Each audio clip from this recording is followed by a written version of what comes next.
This is actually a perfect time to bring up a conversation you and I had the other day where when I played junior hockey, our coach would put the opposing lineup on the board, on the whiteboard. We'd have a team meeting, and he'd say there's circles and there's squares. And he would circle certain numbers, and there'd be squares around certain numbers. And the circles were guys who you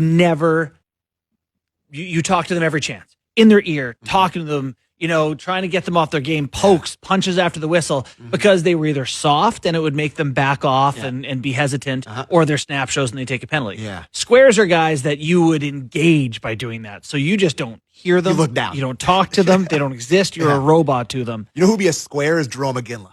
Remember Jerome McGinley? Like, don't get him mad. Sleeping in through a game, and then someone would punch him, and you'd be like, the best player of all time. That's a perfect example. And to me, the Panthers, you would really have to be selective with that lineup about who do you want to engage and who do you not want. And this is something that Kip talks about a lot, is kind of knowing when it's time to punch first and read the game situation and stand up for yourself, and knowing when to not take stupid penalties.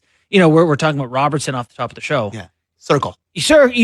Total circle. And he's a guy who can't take penalties and stay in the lineup. And here he is. He's taken, 3-4 penalties in the last couple weeks. Including a slap shot after the whistle for no reason. Yeah, real Nico Mikkola move there. But you know who's another sneaky circle on the Leafs if I was in the Florida Panthers room is all Ekman Larsson.